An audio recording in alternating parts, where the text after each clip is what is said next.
And we'll have you fill out a witness slip too. Okay. My name is Dwight Clary, and I live in Seneca County. I'm a lifelong tax-paying voter of Ohio and Seneca County.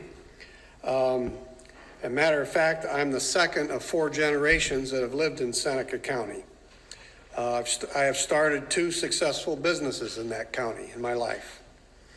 Some of the concerns that I have here today is that the landfills are not what I would classify as an economic development, at least not to our area. It may be considered that by those who are shipping the waste here. Like I said, we've been there, my family's been there since the 40s, developing businesses. That's economic development. Then the landfill moves in and threatens basically our livelihoods. They talked at the last meeting and at this meeting about the pumping retention pond water going into the Portage River versus Wolf Creek. I'd just like to state that the Portage River is the 3rd largest river to discharge into the western basin of Lake Erie. And if they transfer that to Wolf Creek drainage system, that is a sub-watershed of the Sandusky River, which is the 2nd largest watershed draining into the western basin of Lake Erie. If they change the watersheds, all they're going to do is change the people that are affected. That would not solve the problem.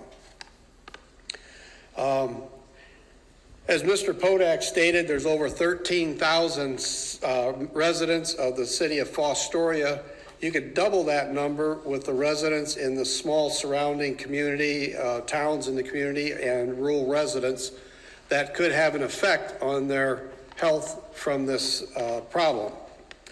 Our groundwater is the one that I personally am most concerned with. I'm very concerned with air pollution, surface water pollution, but if we get groundwater pollution, that is a problem that is almost insurmountable to correct.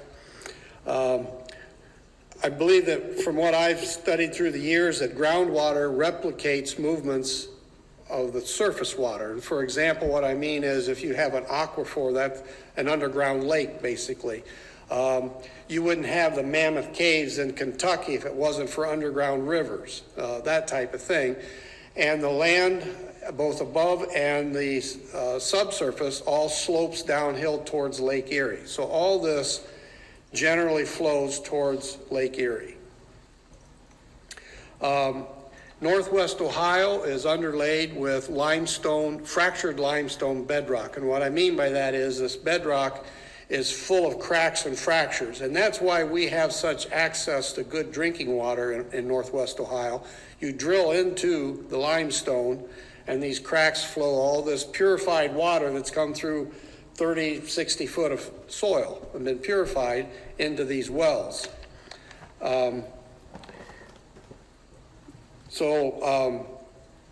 This is the drinking water that the Sunny Farms landfill potentially could ruin for our communities.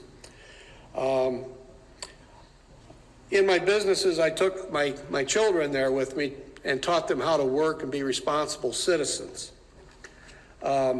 I always taught them this when they was working on heavy equipment that we owned. Everything that's man-made is going to break. It's not a question of if, it's a question of when. And so I stress that to them. And there's 2 guarantees that I'd like to give this committee today as an example. The first one is, which is 100% guarantee that everybody that is in this room right now one day will die. We're all going to die someday. That's a guarantee. The second guarantee is that this landfill is going to contaminate our groundwater. It's not a question of if it's going to happen, it's a question of when. It may be happening right now as we speak. It may happen in 10 days, 10 months, 10 years, we don't know. But when that event happens and we contaminate our groundwater, there's no turning back. It's gone. This pure water we have in our area will be gone.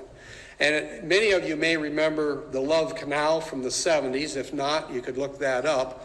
They actually built a community on a closed down landfill, and people were dying from the chemicals that was in that landfill that were coming up through the soil, and the kids were playing in it, and people were dying. And that's potentially what we're facing here.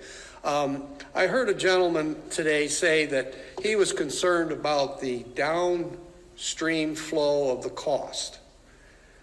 Now, I run a business. I understand cost. I understand that we do have to have landfills. But what I'm concerned about is this downstream flow of toxic contaminants. They're going to make it impossible for my children and grandchildren to have a good life in this community that we've spent generations building. That's what's at risk here. And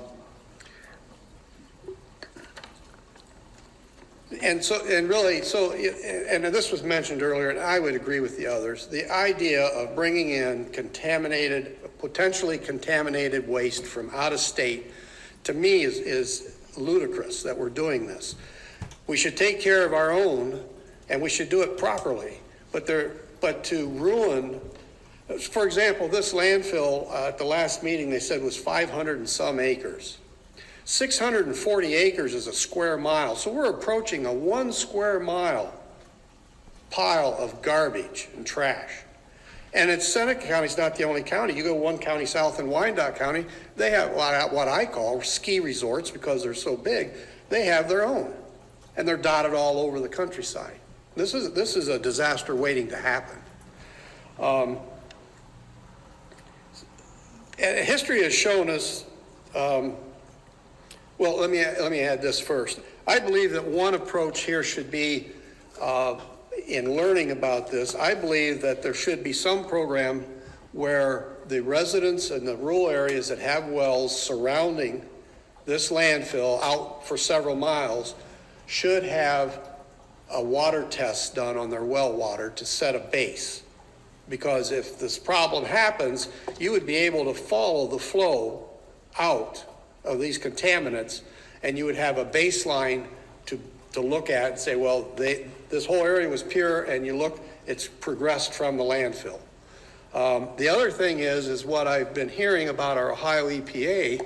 I'm very disappointed in them in how they have regulated this. Now, somebody mentioned the fox guarding the hen house. I would say that the landfill doing their own testing and standing up here and saying this is what is fact is the fox guarding the hen house. I'd also say that if our EPA is getting money from these landfills, you have the same potential risk there of the fox guarding the hen house. I believe those are both things that ought to be addressed. But as history has shown us, most leaders are thrust into that position by events that happen. They weren't born leaders. Events happened that made them leaders. And my hope is that this issue will be dealt with leadership that puts Ohio citizens first, their welfare, their health, and their safety, both short and long term. I hope it's not decided from the out-of-state money that comes into here. I thank you for your time and consideration. Are there any questions? Questions for the witness? Very good. Thank you very much. And be sure to fill out a witness slip too, if you would, please.